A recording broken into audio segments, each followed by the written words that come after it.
Welcome friends to another Stuff Station 1 review from my collection of random items across a broad price range. Items are showcased for their aesthetics, materials, manufacturing or downright quirkiness. Now today's product is the continuation of the breakdown and the synopsis, if you like, of the Rolex Milgauss. Now today's focal point is going to touch on the bracelet of the actual watch itself. Now Rolex is really renowned for having its own foundry within its manufacturing plant in Switzerland.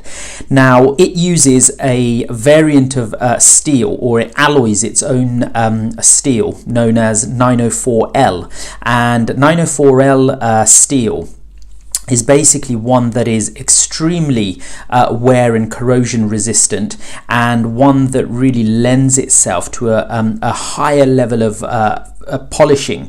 And you can see here that the polishers at Geneva have really achieved this almost mirror-like finish, and that in part is down to the alloyed 904L stainless steel variant that they actually use.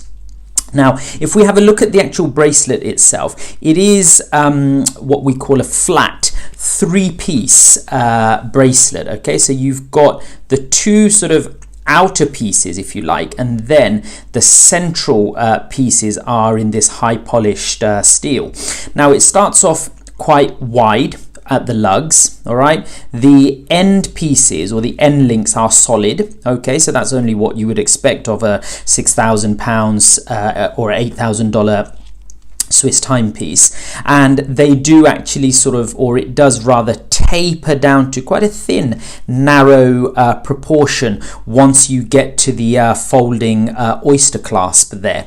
Now, one of the things that I was really taken aback by was this absolutely thin tolerance that you've got here between the center link and the end links. All right, so if you have a look, the center links are the polished ones, and then you've got the brushed end links. But if you have a look where they meet, it is so thin. Now, usually on some timepieces, the actual opening here you can actually see, and you could perhaps slide in a very thin piece of paper, but on this you just simply do not get that. And I just love the way that they've actually sort of met those tolerances so finely there. So that's a really nice touch there.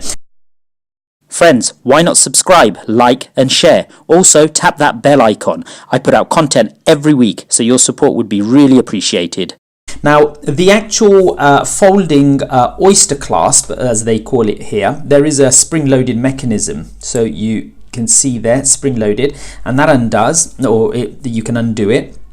And then you've got this sort of like hook-like feature there that just connects itself onto the corresponding hook on the other side. Now, one of the really good sort of convenient features to this particular oyster clasp, like all the other sports model, is that it has an extension here. So like the Rolex Submariner, which is a diver's watch, you know, you can extend it to fit over, you know, a diving suit, or, you know, gloves that you might wear, and it's not any different here.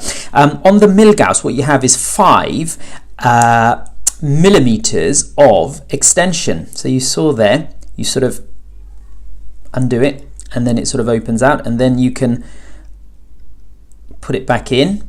Okay, clicks there in place, and that gives you 5 millimeters of extra sort of extension, if you like. And that is fantastic if, say for example, you've worn the watch during a really a hot day and your wrists sort of expand, then you can just open it up and you know, put it on, and it's just a little bit more convenient then.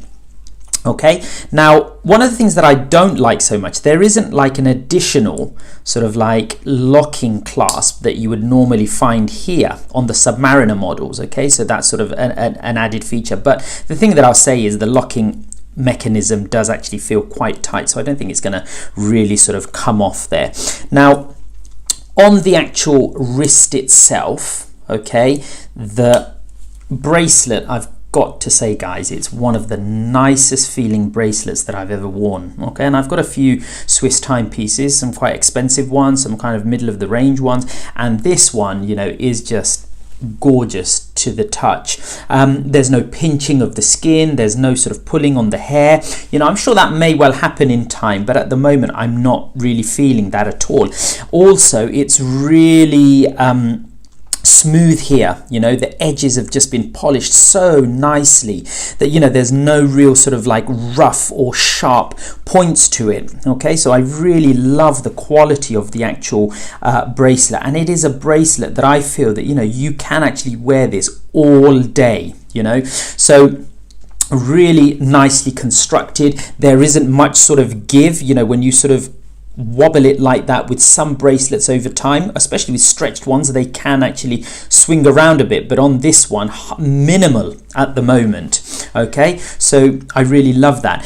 One of the other things that I noticed was when they were resizing the actual bracelet for me, you can actually see here we've got the actual screwed pins. Now, one of the things that I noticed when they were taking out the additional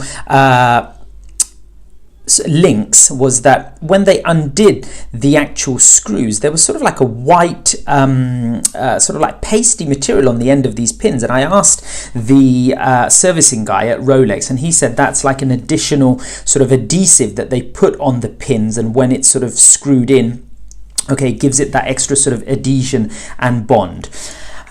So all in all, the bracelet construction is fantastic. You know, really gets a thumbs up here, and it is a sports bracelet, but one which has this mirrored finish down the middle, as I've sort of mentioned there. And, you know, overall, really happy with the bracelet, and I'm sure that over the course of the years, you know, it's one that's going to really stand the test of time, and something that, you know, Rolex is really sort of famous for. So if you've enjoyed this video, then please consider subscribing, liking, or having a dialogue by pressing some of the buttons below. Many thanks, and goodbye for now.